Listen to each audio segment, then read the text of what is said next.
iniciar este proceso de traer consultores internacionales a nuestra escuela para hablar. Me imagino que sus hijos están en deporte, están en actividades curriculares. Y hace años, por ejemplo, en 2015-16 empezamos trayendo diferentes personas. Creo que el año pasado o el año pasado en Scotland.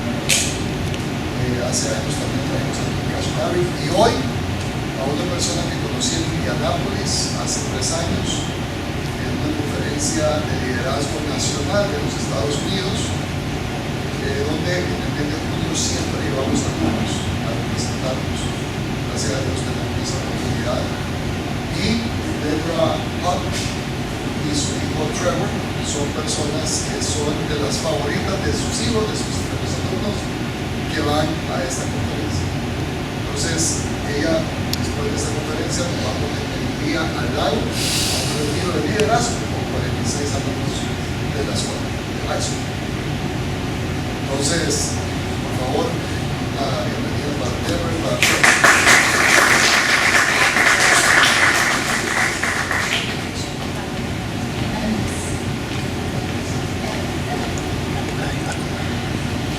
Well, thank you for coming, and thank you for moving up. So by way of introduction, yes, my name is Deb. I go by Deb, and so we're super excited and feel very blessed to be here with you, and that's the thing. We're going to be with you. So is it okay if we just have conversations and we don't stand up here and just talk at you? Is that okay? like, and do this, and do this. And so if we could just agree that we can just have a conversation, we'd love to be interactive instead of just telling people, we did not come here to tell you what to do, we did not come here to tell you how to raise your children. I'm a mom of 2 boys, so I did not come here to say, this is what you need to do. But in having a conversation, this is what we do get to do in reference to, we have a company called Core Trainings, and we travel across the globe, and we speak, we teach, we train in leadership development, personal growth, mentoring programs with an expertise in relational leadership. Have you ever heard the term relational leadership? And usually when an audience looks at me like this, it's a no. It's a no. And so say relational. Relational. Now look at your neighbor and say leadership. Leadership. And then on 3, say it together. 1, 2, 3. Relational. Now have you ever heard the term relational leadership before? Yes, you have, but I don't know what it means. And so what we want to do is we want to come have a conversation. We have the opportunity to, I'm not sure if your children are going this weekend, but to go this weekend and do a leadership retreat. This is our wheelhouse. This is what we do. If you need an accountant, if you need an attorney, we cannot help you, even though I did want to go to law school. Because law school is the money for lots of people, but that didn't work out for me. But this is what we get to do in reference to focusing on relational leadership. And so we would love the opportunity to just share with you a little bit about relational leadership and where we spend our time, but also how it affects not only your children, your school, and having the opportunity to work with one at a national level in the U.S. is to just add a little bit to your toolbox in your relationships with the people that you have in your sphere of influence, right? And so do we all have relationships?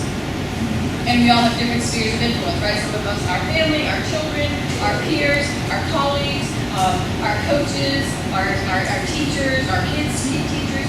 And so that's what we're going to focus on, is a little bit just of relational leadership, because the reason we like to focus on that is we keep it simple. Less is more. We believe that people go along with people that they get along with and that they like. Does that make sense?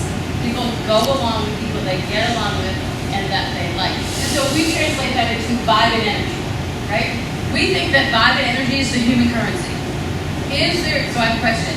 Is there room for improvement in humanity right now? Yeah. See. Okay. Is there room for improvement in just, is there a lack of connection right now? Right? And an abundance of disconnectedness, right? And so what we focus on is just slowing down, because we do believe people go along with people that they get along with, that vibe and that energy, that human currency.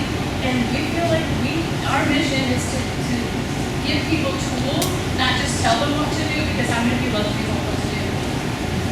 right? You're like, stop telling me, right? But to provide the opportunities and resources to support enhancing all of those things. So far, so good? What's up, y'all? I'm gonna tell you. Good morning. Oh, What's up, y'all? Buenos dias. So much better. So, as introduced, my name is Trevor. Call me Trev. Call me Trevor. I can go by first name because, again, I don't like being lectured, and I don't like to lecture. So, yes, you will not be sitting in those same seats next to the same people for the next hour because I'm a firm believer in conversation and the art of doing it. Do you really learn by just being told? Be honest with yourself. Take with me. If I just tell you something, you're going to remember it like that. No, right? There's the magic in the art of doing. Because when you do something, you feel the actual how, why, what, all things that are going on. Because if you know something, but don't do anything about it with the knowledge that you know, how useful is that knowledge?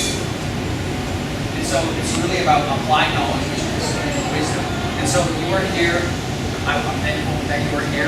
You are either here to invest in yourself, whether it's to take what we talked about today and apply it to your own life, or if you're here because you want to get information to pass down to your kids or students, whatever it is. But I'm proud of you here, and I'm glad that you're here, and I'm glad to be able to provide for you as well as your students a better way, not a better, maybe a better way, could be a better way, but just a way for them to really grow into themselves and understand what leadership is, what leadership is not. Because we like to define leadership with one word. Shout out to me, what do you think that word is? If you're defining leadership with one word, I say leadership is, Never what would you interact say? around your conversation, just so you actually go, oh, Guidance? thank you. Point. Not quite. I'm looking for one word, not quite. Leadership is service? No. What is it? Competence? Great answer. No. What? Perseverance? No. What else? You want your first letter? Like, what is it? Price is Right? Want to buy your first letter? First letter is an I. I'll give you the first letter. It's an I. It's what? It's an I. I.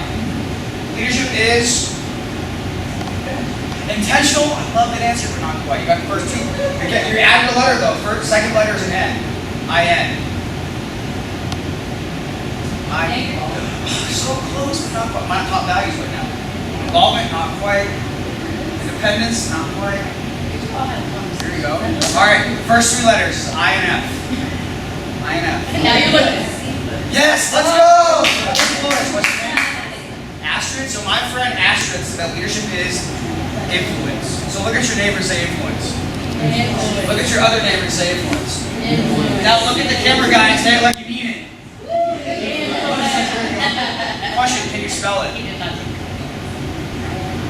Without your phone. Spell check. Okay. So, Alright, how many of you are really good at spelling? I'm just curious because I lost the spelling bee in the fourth grade prairies. You still remember? I still remember, but I also spell it now? I-R-I-E-S. I told him it was a Y. And Chris Boothby and Tracy Van B. Okay, I remember the people. That's versus failure. anyways, we need to define leadership is. Altogether, leadership is influence. Okay, what the heck does that mean? At the end of the day, if you don't take anything from our time together, one thing I really want you to take away is that no matter where you're at, where you're going, you are always making people feel something. You are always making people feel some type of emotion. For example, who are you sitting next to right now? Raise your hand if you're sitting next to someone that you consider a friend or that you know. Are there people Or around you. Okay, so obviously we had you move up front because it's more involvement. But why did you decide to sit next to people that you know or that you consider that you consider a friend? Why did you sit next to that person or those people? Because she influences you, so She's very good. right. So she makes you feel how? Sitting next to her makes you feel what? You want to sit next to her because she makes you feel strong. Good. Okay, what else? How else do other people make you feel that you sit next to? Why you sit next to them? Make you feel? Yeah. Confident. What else? Inspired. Another C word I'm looking for. Yes, comfortable. Accepted. Comfortable. Why don't humans like to feel uncomfortable? Because it's uncomfortable. It's the unknown, right? Because that's where anxiety takes Keep it place. simple. The fear of the Remember, unknown. less is more. And so here's the thing about uncomfortability. It's very hard to have growth when there's no uncomfortability. Without uncomfortability, it's very, very hard to have any sense of growth. Because to be honest, if you're doing the same thing over and over and over again, the same exact way, you're going to grow in any capacity. What's the definition of insanity? Over and over and over again, expecting different results. And a lot of times, that's why I feel like people just live their life that way. They have, obviously it's good to have hope, but hope isn't a strategy. You can't just do the same thing over and over and over again and expect or hope things will be different. If nothing changes, nothing changes. Break the cycle today and a new loop will continue tomorrow. Somehow, some way, something might have to shift, and that's where growth, and that's where uncomfortability comes into play. And now, is it fun being uncomfortable? Not really, I'm not gonna lie. But it's a necessity for growth. So leadership is influence, yes. And so how we say this, based on your behavior, your actions, your words, how you come across, your body language, the vibe and energy that Deb talked about. I'm a believer, right, that you always are making people feel something. And I want you to remind you how powerful, how impactful, how influential you really are in any given day just on your pure existence alone. Especially for your kids. Especially for who you work with, the people that you hang around and see every single day. You are an example of something. So my question to you is, what do you want to be an example of? Like, that is your choice. What do you want to be an example of? What do you want to be known for? When people think of your name, what do you want them to think? Is it good? Is it bad? Are people more excited when you walk into the room, or are people more excited when you walk out? Don't answer. Don't answer. But at the end of the day, can you always control what people think about you? No. But guess what? You can for sure, not to use the word, you can for sure influence it. You can't control or change what people think. You can for sure influence it. And that's all power and control of your behavior, your actions, and how you decide to treat people. So leadership is influence based on your behavior, how you come across. I want you to repeat after me. I always have the ability to. I always have the ability to make people. I always have the ability to make people feel, think, and act a certain way.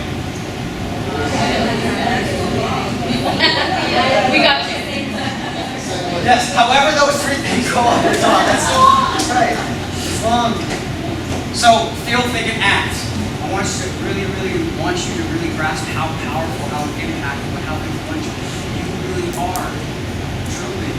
And so, today, we'll talk about a little bit more about what leadership is versus what it's not. But it's Friday, so for the next 40 minutes, we'll just have a little bit of fun today. Is that cool? All right. Sounds good. Because you answered first, and then you answered twice, and I give you a gift of love. Yes, we appreciate the interaction. And so go ahead and take out your pointer finger before you don't point it at anybody, because you know Mom says that's not nice. Okay? All right. And so you said we could have a little bit of fun, so I'd like you to go ahead and place your finger all the way up. Straight up. Straight up. Straight up. Like this is not straight up. Straight up. Okay, don't look at lights, but go ahead and look up at the ceiling. We look at lights and see dots all day. And here you're like, Dad, I see dots all day. And so what I'd like you to do is I'd like you to imagine there's a clock up there. Got it? Got your clock on the ceiling? Yes. Is it square, circle? What is it? Circle. You got Okay. numbers or Roman numerals? Numbers? This is your neck exercise. What color is your clock? Right. White. Okay. Is your neck tired yet? This is how it works. Your neck is a muscle, and we never have the opportunity to actually use it. So this is give you exercise. Okay. All right. So I want you to find your 12. I want you to find your 12, and then I want you to bring it down, and I want you to find your 3. Bring it down to your 6. Go up to the 9, and then go back up to your 12. And then I want you to do it again. 12, 3, 6, 9. I love Deb and Trevor already. And so what direction are you going? Yeah, which is clockwise. Right, clockwise, okay. And then go ahead and go with a little more spirit of intent. Go around 12, 3, 6, 9. I do love Deb and Trevor. And then I want you to start bending your elbow. Keep going around your clock, and I want you to bend the elbow, and I want you to keep spiraling down. Bring it on down. Then I want you to go ahead and put your finger under your chin so you're looking over it. And then I want you to tell me which direction you're going. Over it.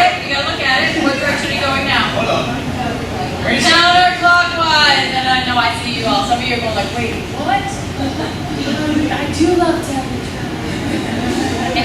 And so we went from clockwise to counterclockwise, yes or yes? Okay. And so why do we do that? What does this have to do with What does it anything? have to do with anything? Yes, perspective. Right? Okay. Some of you are like, I'm trying to figure it out, right? Perspective, you can take that one home and invest in your children. And that's right? Your peers, all the people. But sometimes, like Trevor said earlier, nothing changes unless nothing changes. And sometimes we just need a different perspective, right? And sometimes because we get caught up in hanging around the same sphere of influence, which is a wonderful thing because they make us feel comfortable, they make us feel strong, we're influenced by them. But we're here to maybe have you take a look at things from a different perspective.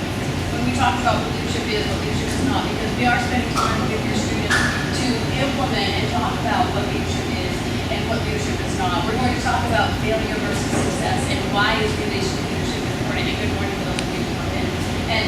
And so, because who is the most annoying, frustrating, aggravating person to lead? But yet the most important. Who is that? Not Your son and Not quite. our son. Yes. It's yourself. Ourselves, right? It's I mean, yourself. do y'all get a little frustrated with yourself sometimes? Like, Yes. oh. Here's the thing about leadership, right? It is so easy to just say words and tell people what to do every single day. It's not. It's so easy. But one of the hardest things to do is to live by those words day by day. Leadership is not about talent. It's not about you pointing fingers and telling people what to do. Leadership is not something you do with two people. It's something you do with people. Because when you're pointing people and telling them what to do, what is that? How to Like be leadership? What is that? bossy, Yes, those are my aggravated, people. annoying. I don't Right? know. Yeah, dictatorship, right? And again, none of us love to be told what to do. So again, we want to be not only mindful in our own lives and how we're parenting our children, but in all of our relationships, and that we look at people we're dealing with. Because I'm going to guess you have a lot of different types of relationships, right? You have a relationship with your students, with your kids, with your children, right? With your family, if you're married, your spouse, and then are your kids involved in other things in school besides coming academically, right? And what are some of the things that we're involved in here? What we represent sports, like 5 years away, so it's not the arts, right? My husband can draw cartoons. Any music, acting, Right? So that whole remote that teachers, administrators, colleagues, and so we're going to spend a little time talking about what leadership is not, and we also want you to have the language that we're going to be spending time with your children with as well. There, the leadership is not. Right. So a lot of times, leadership is not about positions or titles. It's not. Now, do positions or titles grant you a little bit of authority? Yes. But the more you use your authority in leadership, the more you lose your authority in leadership. I'm going to repeat that. The more you use your authority, the more you lose your authority. Because let's be honest, are you going to want to be? Let me answer this question first. Actually, would you rather be around somebody because you want to or because you have to? Want to, right? It's basic human behavior to not do what we have to do or not be told what to do. Because I said, hey, go take out the trash. Thanks. Caitlin, yeah. What's your initial response? You do it because you're a nice person, right? But deep down, you're like, really? But if I said, hey, do you mind helping me take out the trash, brother? Hell no! Again, leadership is not something you do to people, it's something you do with people. And so, leadership is not about positions or titles. What's a position or title? I mean, you are leaders in your world, but you also have people that lead you. And so, what are some positions or titles in your world of leadership right now? In your life? Boss? Is that one? Remember, we're having conversations.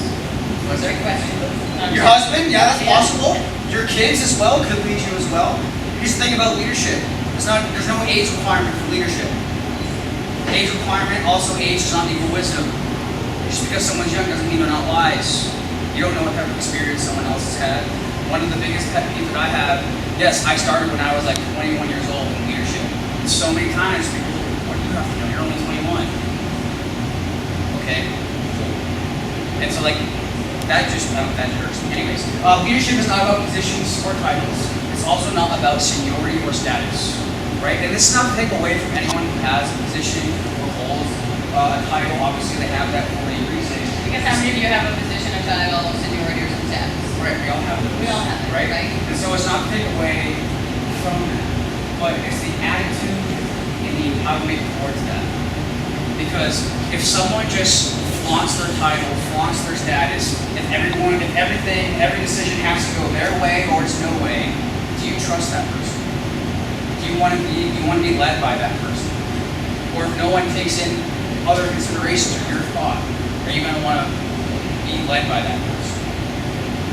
And so one of the biggest things that we can do is understand how people work.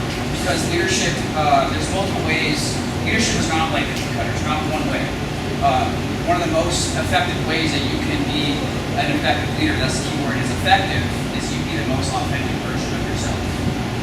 So many times we think leadership is this way, this way, this way, but it's not. Leadership is not about control, it's not about power.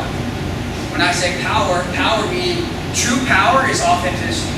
True power is you are who you are and you allow other people to do the same. That's power.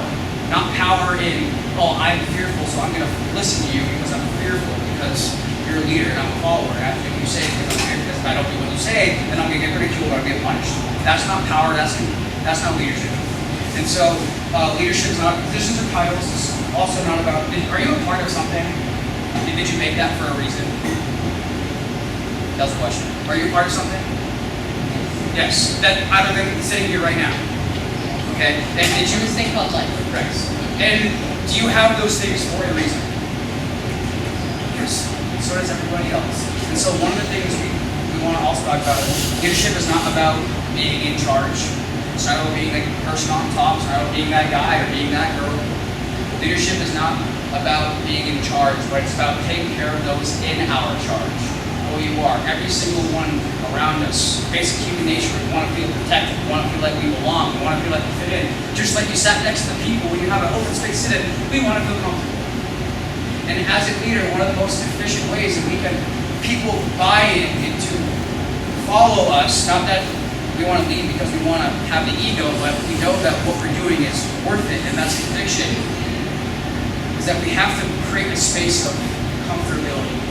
Because when you're comfortable, how do you tend to behave? More of like yourself, yes?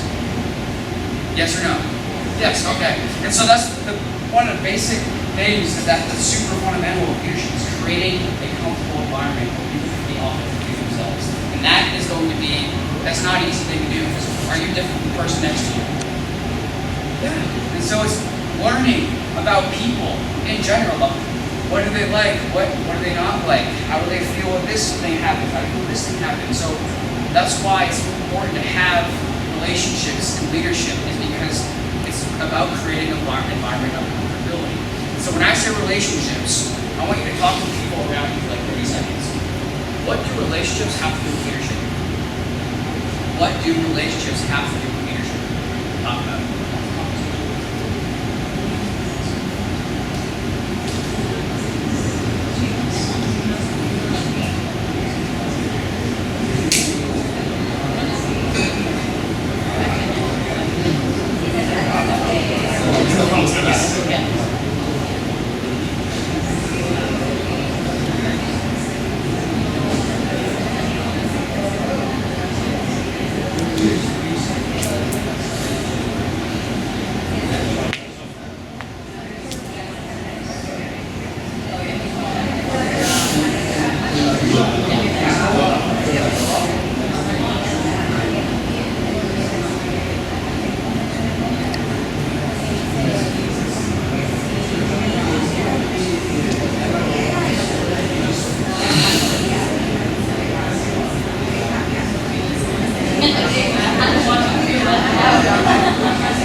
us some of your answers, or your friends' answers.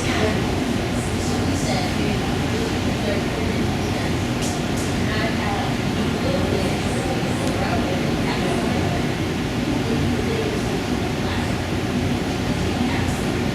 But then, and then so many people that were like, Yeah. That will disconnect, right? Yeah. So good. So good. Awesome. Thank you. It's more deeper than just a transaction. What else? Anything else? Don't pretend I'm gonna lose my phone.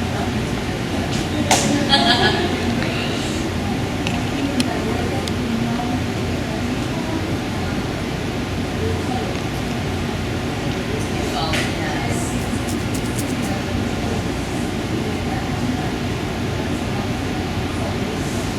Why?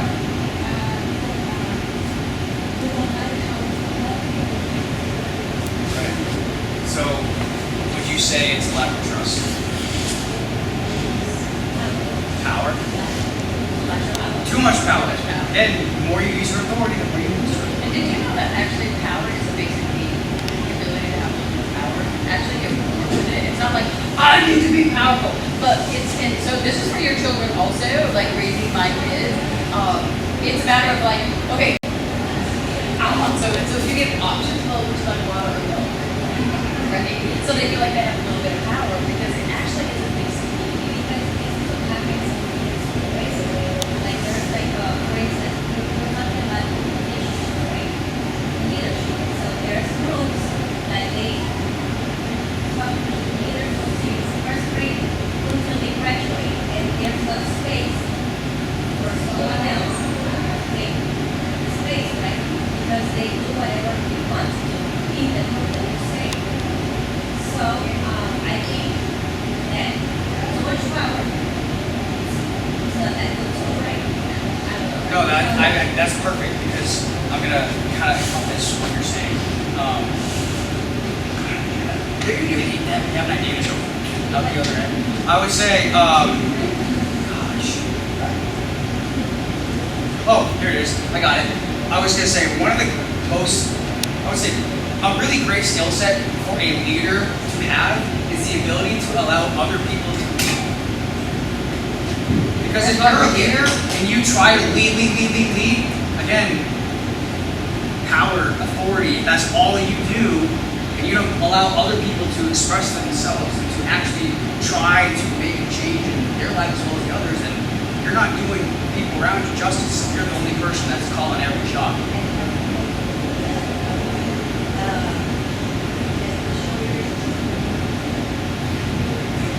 You let them Model the behavior. model behavior. Model the behavior. Here's the thing about kids. With kids, especially when it comes to parents, things are more caught than taught. They will see you, they're watching. They catch what you do, not necessarily always what you said. And so here's the thing, like if you want to be a leader and you are telling people how you want them to act, but you don't act the same way that you're telling them to act, that's very hypocritical of you, and their ability to trust you declines. And so if you want something to happen, you have to be the person that models that behavior first. Does that make sense? And that behavior, because leadership is influenced based on my behavior, how I come across, I have the ability to make other people think, feel, and act a certain way. Does that all make sense now? I'm glad we say that, again, keeping it simple. And because they are paying attention, but also we can't control them, but we can model behavior. Because I'm a mom, but like I said, I'm a mom. My kids were very involved in athletics as well as bands, and they do a little bit of drawing, student council, all the things. My kids went to a private school, also a very nice private school. And so in modeling that behavior, is it always easy to be a parent? No. Do people frustrate you? Okay. So I'm a hockey mom, and I know you don't have hockey.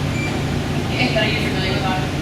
Okay. It's very intense. It's very intense, right? And we have a shortage of referees, umpires, because of parents. I'm not saying you're the ones because you're here in Honduras, right? So don't be hating the messenger here. But we have a shortage because we get so wrapped up. Because how many of us want our kids to win? We want them to succeed. We want them to want to have succeed. them So great what? life. We want them to win, right? And then how many of you want to win? And then how many of Wait, y'all- I don't believe this one. How many of you want to win? Yeah, And right? then, also deeper question, how many of y'all consider yourself winning when your child wins?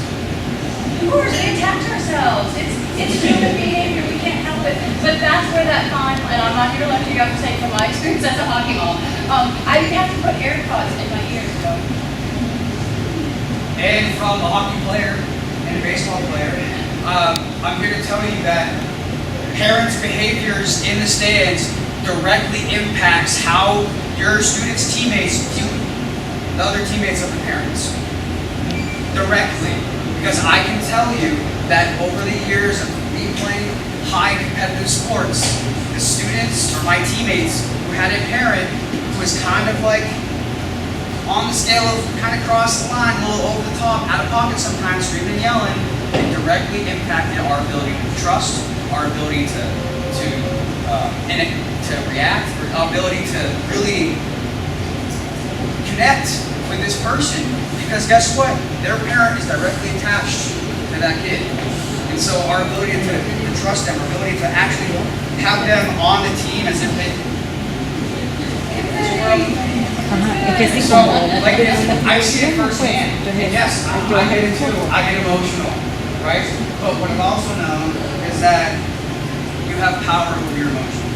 Now, a lot of people think our emotions dictates how we should behave. That's not it.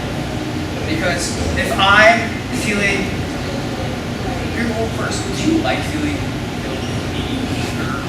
Like, does that feel good to you? But it's hard to do the right thing. Sometimes, right? Sometimes. But here's the thing. Do you think that's effective? And so it's about taking our emotions out of it and not saying your emotions are important because they are. You're always entitled to your emotions. And there's no right, wrong way to feel. Because how you feel is how you feel. No one or nothing should tell you or should tell you how something should or shouldn't make you feel best. Because those are your emotions, right? Your experience. You're entitled to those. However, if you allow your negative emotions to dictate your behavior that negatively impacts and influences other people, especially takes away their dignity, that's a problem. And so, knowing that your behavior is not directly attached to your emotions, but you're outside of your emotions, what helps me is understanding that you're an observer in this life. And our thing is to experience whatever we're experiencing. We'll get this in a second. But a lot of times, you're in control of the narrative that you tell yourself that plays in your mind, which will then allow you to control how you're feeling and optimize it into a way that will possibly affect you. Does that sound fun? No, I've literally sat in the stands and I have heard a father say, hit him in the head! Now, did I want to go, I teach kickboxing on Saturday morning, I'm just saying. That's not like, right? I mean, that's a whole, especially if it's your child, right? And so, in modeling that behavior, in controlling those, it's like anything, the more you practice, what happens? The better you get, the better you get, right? The more you practice. And this is the same thing with our emotions and our kids getting involved, because at the end of the day, because I was like, yeah, did I feel like, I think I need to do this? Because I'm a little type A, and, and some of you in here, I can tell you are too. And so I wanted to address that, but if I just said, are you kidding me? Did you really just say, how about I get, like, how many of you want to say that? You don't lie and say, Deb, I would never do that. Yes, you would, right? And so that's that moment where I have to go, okay, what's the best way to approach this? Because it is not good. But my best way is to sit down and say, in a calm voice and not a righteous voice, right? Or I could just walk away. And then later, say, are you okay? And check in with them. Because we tend to behave how we feel, right? Right? And so when we go back, so we kind of got off on a tangent there, but we do that. That's how I will do it. Let's Like talk my about age, what right? we talk about, whatever. Yeah, That's the beauty of having conversations versus having a script and talking at you. Right? And that's the same thing when you're building your relationship with other people. And some are going to be more important than others. Some are going to be more acquaintances than follow the behavior Right. at that time. And so, so when we say, and again, we're gonna go squirrels, we're gonna go back to what do relationships have to do with leadership? Everything that you talked about, we don't have to be best friends. We don't even have to follow each other on social media, but you can follow us, we'll knock you up, we'll be up there, and that's fine. We can support you in any way that we can. But in reference to what do relationships have to do with leadership and all of your answers, the key word is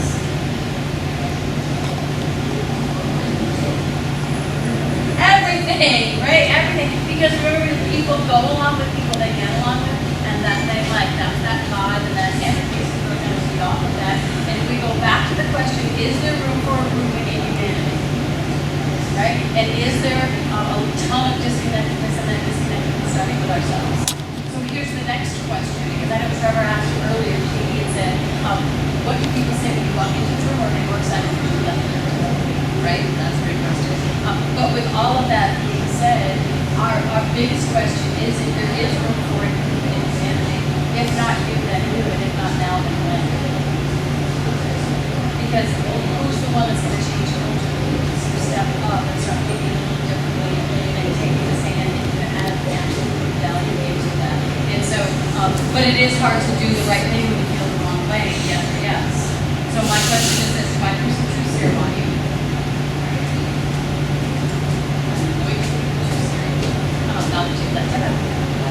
but by show of hands, if you were to be a little vulnerable, by show of hands, how many of you would be willing to admit that you probably spend a little more time thinking about what you don't have, what you can't do, what you're not good at, versus what you do have, what you can do, and what you are good at?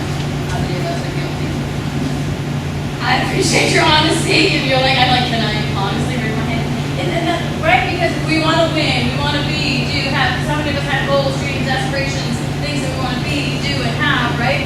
And however, if we're focusing on everything that's wrong with us, I want you to take a minute, I want you to pick the two things that are right. I'm not even going to ask you to say them out loud. I'm going to ask you to give me one thing physical and one character advice. Like, I got really good at. Nice woman. Pretty blue eyes.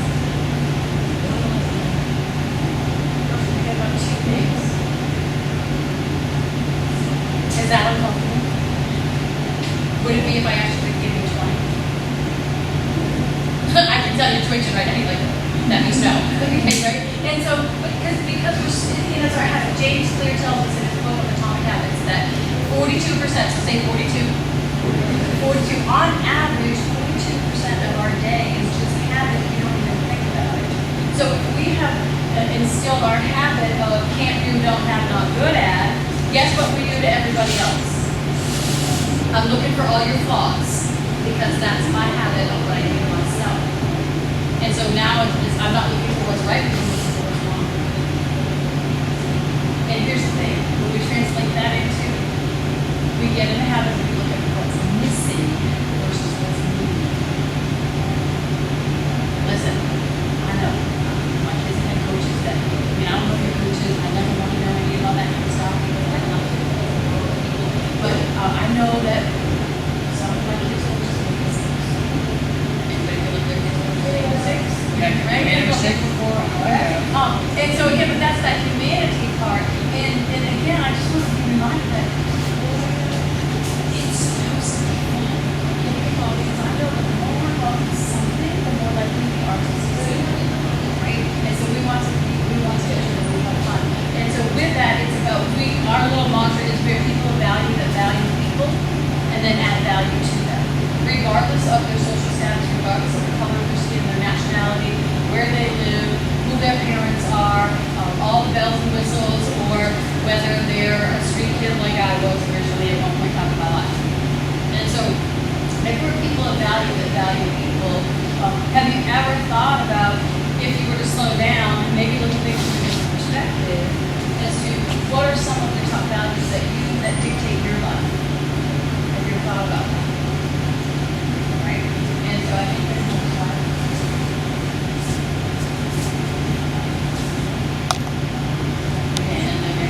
And so earlier, the relationship that we have with ourselves is a direct reflection of the relationship we have with others. And so the relationship that I have with myself, I can, I do, I have. Versus I can't, I don't.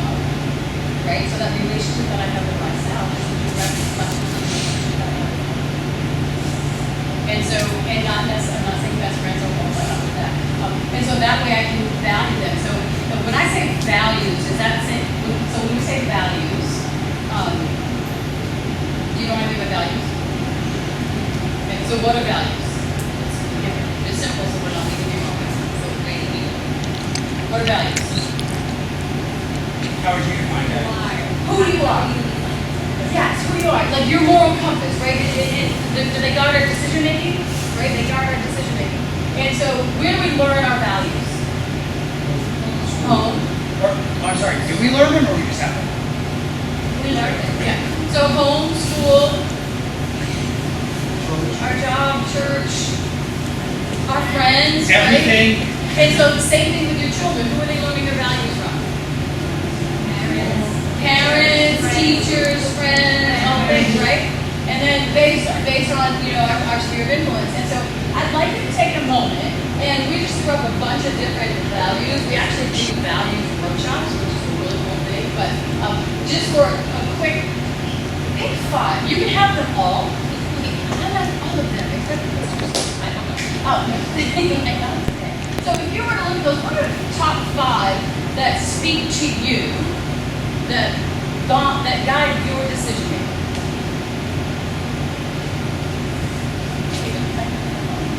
Or you can feel free to talk to people around you about it too. Take a picture. Deb, can you send me your slides? Yes. Call me, ask me, I'll send you them all. You can have them.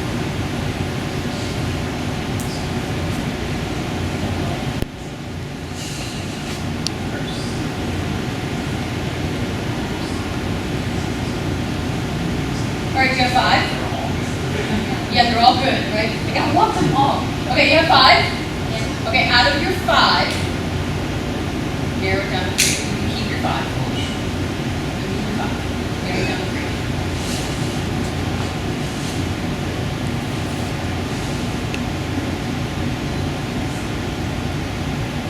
Narrow it down. Okay, you still get to keep your 3. Out of your 3, I want you to think about 1 of your 3. And keep them all. 1 of your 3, I want you to have an honest thought, an honest conversation with yourself. Why is that important to you? And then, just as important, where does it show up in your everyday living that you would actually know? When you left the room, you're like, I get it, that is one of your top values. Think about that. Top 1. Why is it important to you? And where does it show up?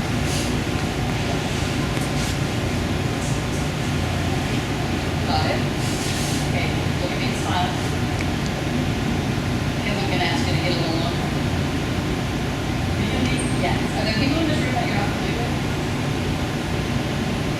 Yeah. And don't we want our children to grow? Okay, so I'm going to ask you to just go approach, stand up and look, and ask you to go approach one other person, not to be confused with 2 or more. To go to one other person and share with them one of that top value that you just thought about, share with them what it is, why it's important to you, and where does it show up in your everyday living. Are you ready? I'm going to give you a minute to do it. Somebody you don't know. Somebody you don't know, or you're not that familiar with. If we have you on video, so you all have to play.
Your smile looks at me like you're like, yup, that's yes. But thank you for doing that because the thing about the whole the values, and I encourage you is to have this conversation. And do they change along the way? Right? And so I can remember the first time that I asked one of my kids, and they're like they didn't say family. Your top 5 is not family, but their mindset, their perspective is like, oh, that's obvious. That's obvious. It's family. Like that's obvious. So I'm like, okay, I'm not gonna do it. Right? And so and they'll change. But what we want to share with you, because we only have a short amount of time left with you, is that if they're important, if they guard our emotions and they guide our decision making, it's important to have these conversations with them. Right? And so when we do that, then we kind of not what we want it to be. It's theirs, a mom of twins, very different. But there are some that in this generation, there are some values that are super important. And you might know this, but because we get to go across the world and work with a lot of high school students, a lot of middle school students, college students, and adults in this lane of relational leadership, is where we stay. But there are 3 right now for your children that are super important to them, and that's creativity. And so if we're correcting them all the time, I mean, it's one thing to correct bad behavior, right? But if we're correcting, it's allow the opportunity for creativity, innovation, and authenticity. They know. Authenticity is super important for them. But there are also 3 values that also support having trust and building healthy relationships, because we all want healthy relationships, right? Okay. And when we talk about trust, of course, we can go off on a whole thing about is it easy to trust people? No. And it's the disadvantageous, right? And so, in a lot of that, look at me and smile, is a lot of this that we're not helping ourselves. Because we're focused on what we can't do, so we're focused on that. So how's our confidence level? Right, that's another whole but we want to share there are 3 values that actually support building trust. So as you're out there as a parent, as a colleague, as a family member, and we're trying to build trust. We're trying to build trust when our kids are involved with their coaches or their advisors and all the things that they're involved in. These are 3 values that support building trust. Number 1 is generosity. Right? Generosity. Did anybody have that as their value? Yes, right? Yeah, generosity. Because how does it make you feel to be generous? It's good, happy, right? Do you need money to be generous? Here's the thing, generosity is not a money problem, it's a heart problem. And so one of the things that we're always looking for in that, we're in that personal growth lane is we're always looking for transformation, right? Is that becoming the next best version of ourselves today, and then tomorrow we work a little bit more, we become the next best version of ourselves tomorrow, right? And so we're always looking for transformation. So if we're giving you all of this information, because we get thrown information all day long, right? And so if we're looking for transformation, how do we go from information to transformation? How do we get there? Which night is on? You gotta do it, right? And it's like nobody can do it for you. And so if we're looking to enhance trust, then one of the action items is generosity. Generosity could be your smile versus rolling your eyes. Right? Generosity is you taking the time to show up for yourself. Your right hand puts on the camera. Good job, self, right? So generosity is you showing up for yourself also. And that's the fuel for transformation. Okay. Next one, and these are in no particular order, is humility, right? Humility. Humility is the spirit, right? Humility is the spirit of transformation. And here's the thing, you can't be humble if you're not good at something. You cannot practice humility, and I'm messing with your brain right now, I can see the looks on your faces. You cannot practice humility if you're not good at something, or else you're just talking. Conceited, and all the things. Does that make sense? Because here's the thing, if you call yourself humble, but you're not good at anything, you're not humble, you're just not very good. And it's okay to admit that. But here's the thing about humility. I'm not good at that. Do you have greatness within you? Yeah. So here's humility. To me, a lot of people think humility is like, laid back and don't give yourself credit. But no, humility is knowing your greatness, walking in your greatness and giving your greatness, but always knowing there's more to know and more to grow. That's humility. You have to own your greatness first, because then you can't give away what you don't have. So you got to know you have greatness, so you can give greatness. Do you want to be great? Greatness inspires more greatness. Humility is owning your greatness. There's no cockiness, conceitedness, or egotistic ideas when thinking well about yourself. Okay. And then the third one is, I'm watching the clock. And I've heard a lot of, how many of you have integrity also? Yeah. Doing the right thing, I know nobody's that. looking, right? Integrity, that's the strength. And so, can we have 3 more minutes? 3 more minutes? Because we want to tie this all into, all of this going into success versus failure, right? Because, and so we're going to go through some quick slides here in I got it. reference to success. Have you ever seen a one-sided piece of bread? No, a one-sided piece of bread? Just a one-sided, have you ever seen one? No. Have you ever seen a one-sided piece of paper? Okay, have you ever seen a one-sided coin? No. And it's not the fact that they don't exist, but it's the fact that they cannot exist. And I want to introduce you to the concept of polarity. And when I say polarity, that means opposites. And so, like polar opposites, you ever heard that term, polar opposites? And have you thought about the natural teaching? It's success versus failure. How success is all the way over here, and then failure is all the way over here. Isn't it taught that success versus failure is two opposite sides of a pole? I'm here to tell you, success and failure is like a piece of bread. It's like a coin. It's a piece of paper. You cannot have one without the other. And it's not the fact that they don't exist, but it's the fact that they can't. It's not just one thing. It's one side of the whole thing. And that's nuance.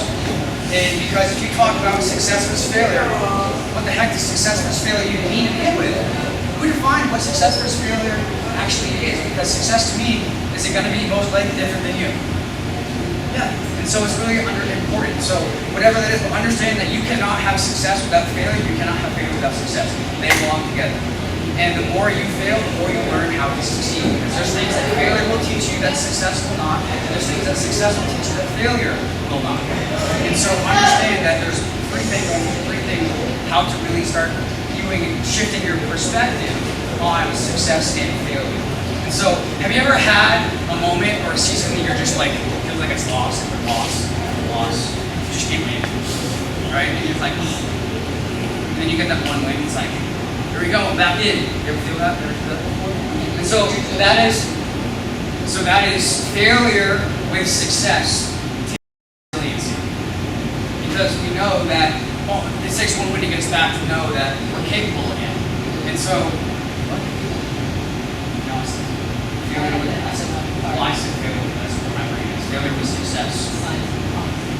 Okay. Well, forget what I just said. You get mind erased for 30 seconds.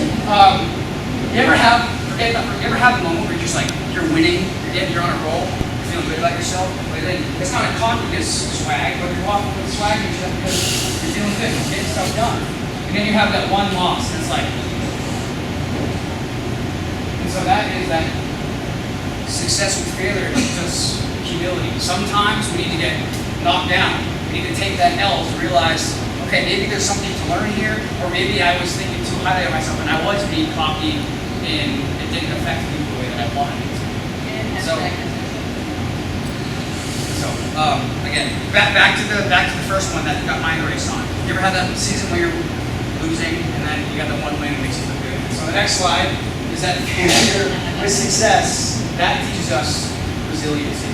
Knowing that, okay, all it takes is one win to get us back in the game. We know we're capable again. And the last thing is this. A lot of times you think failure is viewed as rejection. Did you say that?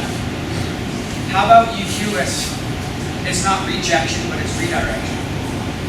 Because how would you even define failure in the beginning? To me, the only way you actually fail is if you stop moving. If you stop moving, that's failing. If you maybe miss the mark, because you ever had a kid who come home, your kid maybe failed the test, or maybe got rejected from something, or didn't make the team? Ever had that? And then, how is your response? How does that make you feel?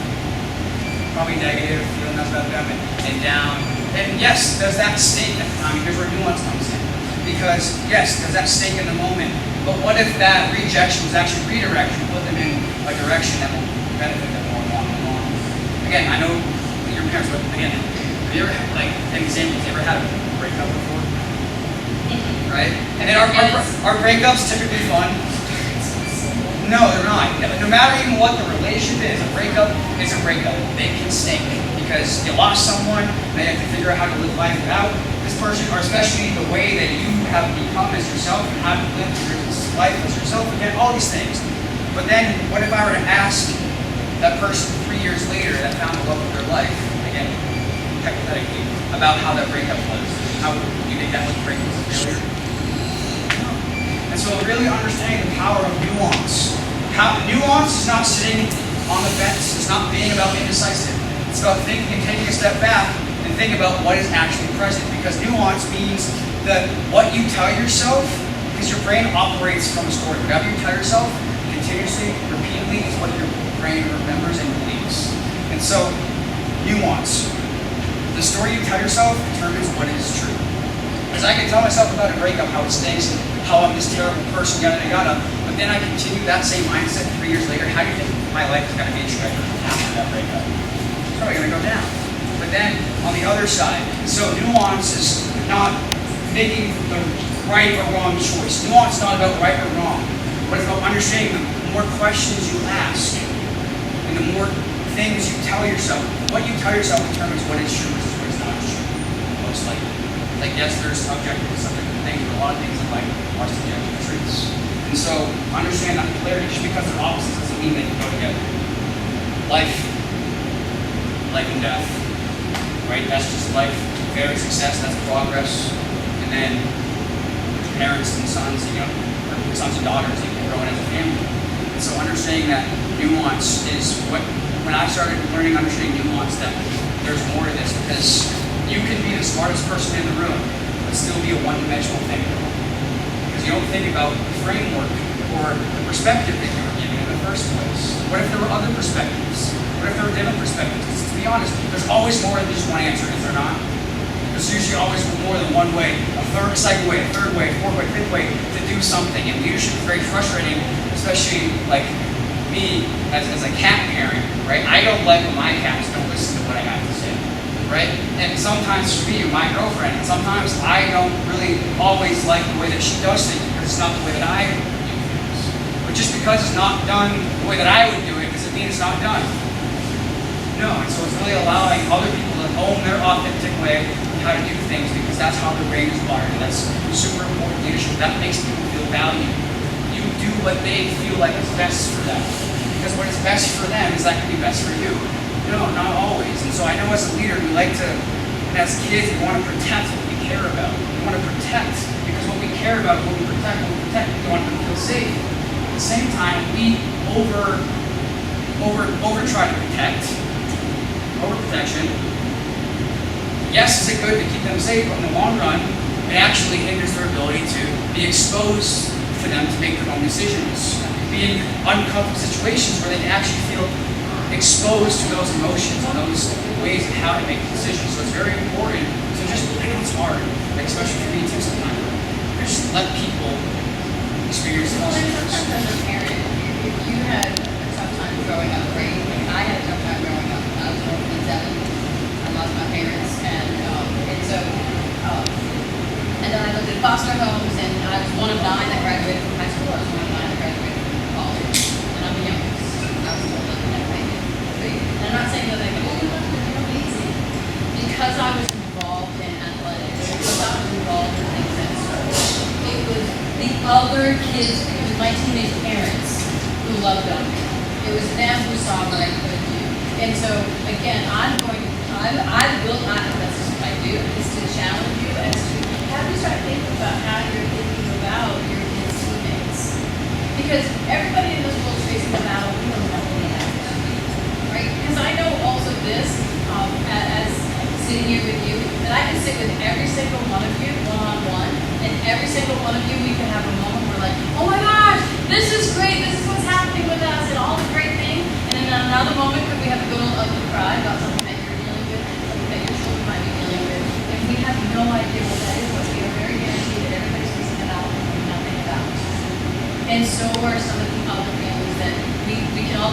mean, trust me, I looked at stuff and wore all the right clothes, I was treating them like I handed down.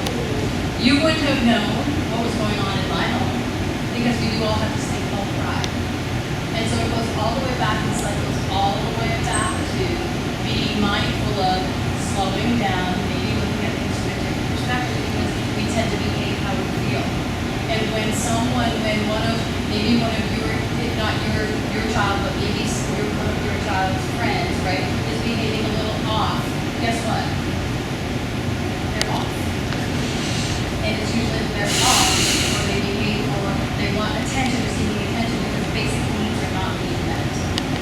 Right? And that's where we talk about being a person of value that values people and add value to them, especially when they're off. Especially when they make a mistake. Because when you make a mistake, you love them. People tell you you make a mistake. That's the last thing I want to hear. No, look, this morning, come on.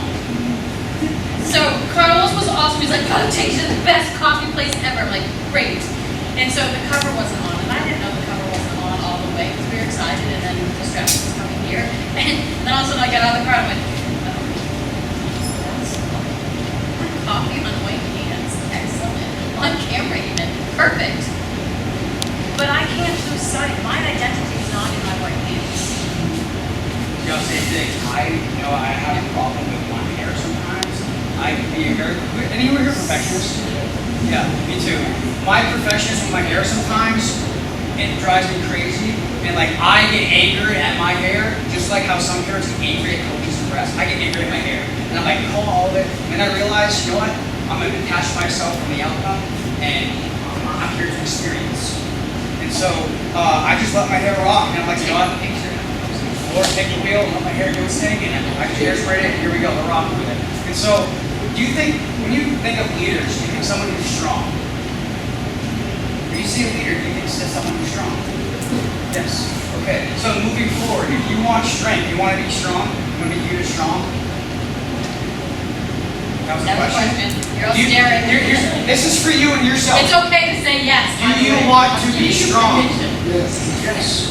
Okay, you want to be strong? Show love. You want to be strong? Be compassionate. You want to be strong? Be understanding. And understanding is not about right versus wrong. It's not about good or bad. It's about understanding. Because I promise you, if you were to listen to someone else explain why they made a decision, everyone makes a decision between all the information they know versus what they don't know. And so we know things that they don't know, and we know things that they don't. And so when you understand something, again, it's not about right or wrong, good or bad, but it's understanding. Get to understand what they know versus what they don't know. I promise you, not that you agree with their decision per se, but you probably would have made the same decision because you understand. And here's the thing: love, compassion. Again, it's so easy to get mad and just push it in someone else's face. It's very easy. It doesn't take a lot of strength to feel anger and just dish it out to someone else. But it takes a lot of patience. It takes a lot of work. It takes a lot of effort to receive hate, to receive negativity, and internalize it, alchemize it, and push it out as positivity, love, compassion, understanding. That is strength. That's power. Your power to take negativity and push positivity out in the world, that's strength, that's power. And if someone can do that, you think you want to hang around with that person? Because when someone is confident and loving and compassionate, and how do they make you feel? All the same things. So it's really important that you are in control of what you tell yourself. You are in control of your decisions because everything starts with what you believe to be true about yourself. What you actually believe to be true about yourself dictates how you act, and how you act creates evidence for other people in your life and how people should do you. So with that, we went over a little bit. Yes, thank you for being patient. I'll buy you coffee if you want. Until I can bring out my pants. But please feel free if you want to go one more, if you want to follow us, and then if you want to reach out, if you have questions, obviously all of our contact information is over here on the end. So if we can serve you in any capacity, then please reach out. If you like, send us your slides. We will send you your slides. Whatever it is that you need, we are here to serve and to serve you well. And we do appreciate your time. And I tell you, you're an awesome job for showing up. Like a neighbor, tell them awesome job for showing up. Because rule number 1 is, in order to have personal growth, you gotta show up. And that speaks volumes to you showing up for your children as a mom. So, and I know as your school, that is a blessing and a gift. I know, I'm not that good, but I know your school is very high end, and I was blessed to have the opportunity to send my kids. And so, the challenge is there, and so hopefully to have you do a little bit of perspective and share with people some of the things that you learned, right? Because if not, then really not now. And to remind you, you're way more powerful, way more impactful, way more influential than you give yourself credit for on any given day, purely based on your own existence. I promise you that. And I love you, I appreciate you, I'm here for you, and thank you for being here with us. And if I can send you books, then we can get it on our website, so. Is there a question? Are you raising for Are you guys going to be with the primary school only high school? As of right now, we are here to be with 36 high schoolers and high school kids. Like, because what I've seen, but right now I have a fifth grade kid, and that grade is a very successful in sports. And I am seeing that this grade, there's a lot of competition between them, and they are going to sixth grade right now. And there's a lot of kids that right now at this point they want to get off sports because the pressure is very high. And it would be a shame if these talented kids right now they deserve from sixth grade. They're like 90 kids, right? In your opinion, In my opinion, in your opinion, where is the partial one? they are all so good that they know that they're only plus ones. So they are struggling right now, knowing that some of them are going to be up. So they are trying to decide what to do. And these are more looking for something else because they know that only 12 or 1 are there. So there's nothing wrong with finding something else, absolutely. And also think with pressure is a privilege. If you're pressured by something, it means you're good. People care about you, people trust you. People have high standard expectations for yourself to live.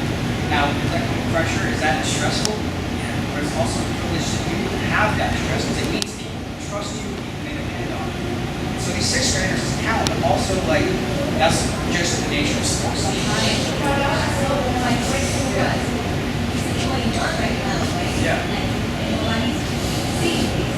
So the attention is high school and so maybe in this case, mentoring is from sixth grade, they will go to middle school before they arrive there. I think that success will be greater and there will not be a lot of deserters in 6th, 7th, and 8th grade. So we're gonna look for your support, because one of the things that we started speaking a couple years ago when we first met at Indianapolis at the national conference, we run mentoring programs. And so one of the things that we have talked about is to not a so what now what kind of thing. It's great doing leadership and doing leadership workshops, but then how do we get better at something? Right. And so one of the things that we are talking about is putting together some mentoring programs that do just that are trainer models, and that you have high school kids working with freshmen, that you have some sophomore kids that might be working with some of your middle schools, because you have to be able to do that. That is our world, and we're here to not to be able to be a one and done. And so the game plan is to say, okay, coming here, meeting you all, getting your feedback, because obviously you're the ones that are showing up, right? And so to start there is to, what is it that we can do to make things better? Because not only what we teach you, what we covered with you all here today, it's also things that, yes, we are going to do that this weekend. Then, okay, so let's have those kids go share. What's that look like? Because of exactly what you just said, to build that community. And not attach our identity to soccer, not attach our identity to the arts, or whatever it is that we do. We do them because they're part of us, but if they go away and we shift gears, who are we as a person? That's why we also focus on values and that relationship. that is part of it. This is not a plan to be a one and done. And so, I'm gonna take your phone number, email, I'm gonna put you on the team. But that's the goal, is to start the process of hearing from you all. You are the ones that are supporting the school community, right, in reference to your children and what they're involved in. And so, there's no end game, it's a progression. You said it's like not right now, it's so maybe your first step is just to have a conversation about it. Because you can't support what you don't know. Or it's very hard to support something that they don't have any information. Maybe I noticed that this is like Oh, there you go. Oh, yeah, the pattern starts to, when things go over, you see the pattern. I see the pattern, right? And especially in this generation too, it's different. Things that they're dealing with and things that are Like, And I can see a difference between my first week and Oh, this yeah. one. He's searching information on the web how to train himself for success. Right? This How old is generation- He's in fifth grade. oh, yeah, your kid's gonna be. Right? Good. So The fact that he's aware of it in fifth grade, he researched for now himself. he's aware because he has an older brother Yeah. that has seen client success, failure, and he has seen it at home, right? So he's like, oh my God, I will see this later on. So my question was, I know there's a lot that are doing the same thing. So this generation is not the same as the one that they already graduated. Right. They want to know more. Yes. So we think that since they're in fifth grade, they can handle this Oh, they conversation. They can. Yes, absolutely. And for me, I think they need this They do. conversation because they are struggling right now who they are, who they want to be, where do they see themselves as a senior, if they are senior freshmen, they want to be as a junior, so they are struggling who they are right now. And what I'm representing the boy, and I see the difference between boy and girl. And boys struggle a lot. There's a lot of pressure. There is a lot of trust me. So there's a lot of pressure in boys. And if you're new to sports, there's pressure because the football doesn't want to let it to the basketball. Basketball doesn't want to let it to track. And this thing is like, oh my God, where can I go? I'm getting pulled in 1,000 directions. What direction So do like, I I go? took 2 days track, 2 days football, 2 days because I want my school to win. Right? And this kid is struggling since fifth grade with pressure. Yeah. Not academics. No. He's struggling with Yeah. sports pressure. I've Which experienced means that. that the identity is coming apart, that skills are becoming part of his identity. And here's what trust me, I struggle with that in my life too. I was a big hockey and baseball guy. And I know I felt a lot of pressure, especially in hockey, because that was my passion sport. And then I put almost my entire identity, who I believe that was in that. And then when I moved on from sports when I was in high school, since my identity was so tied to my sports fans or myself an athlete, when that no longer a thing anymore in my life, I didn't know what it was. I didn't know what it was, how it was, why it was. And I learned that when you put your confidence and your trust, your own belief about who you are, when things are outside of you, like sports, when you label them as sports, then your confidence and your trust with yourself is in that will fade off. And so it's really important to understand what type of values is sports actually teaching you. Because it's not, yes, is it a sport? Yes. But in hindsight, maybe it's the values he's learning that make him really happy within the sport. Whether it's the fellowship, whether it's the teamwork, whether it's the confidence, how he feels on the field. He feels confident when he's maybe he's able to lead. So what values, what emotions? Because at the end of the day, it's not always the thing. Everything is just a label for an emotion that people want to feel. At the end of the day, life is governed by the emotions that you feel on a daily basis. The higher quality of your emotions dictate the higher quality of your life. So maybe have a conversation with him. Maybe it's not about soccer. What emotions does he like feeling? What values does he feel like he's learning that he really likes about soccer that really gravitate, that give him that oomph to want to play soccer? Yes, the sport's great, but deeper than that, what is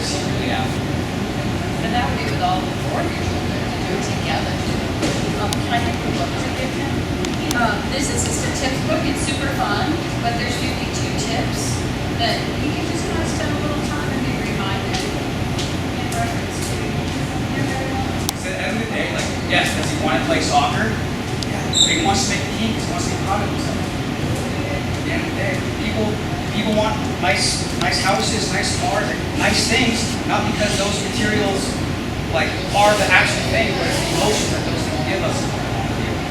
That's why we go after those things. So it's really important to get past surface level stuff, really go into the identity, ask the questions. Okay, deeper than just shopping. What else are you learning? What else are you enjoying? What else? All aspects of life. Who you actually believe that you are. The question is the one thing that we all operate on is our identity, which is the concepts, thoughts, and beliefs, what we believe to be true about ourselves. What the truth about that is not necessarily what is true, what is the repetition. And so really understanding how does he think about himself, how can maybe find a better solution. Oh, you're so welcome. Any other questions? If you got time for Q&A,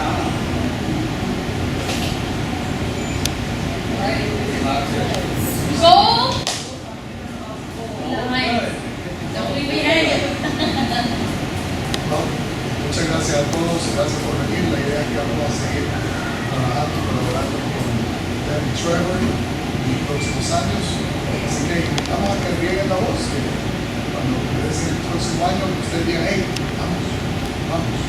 Porque estas son las cosas que quiero traer a la escuela, como volver a reactivar ese espíritu de crecimiento. Así que muchísimas gracias a todos. Un aplauso para ellos, por favor.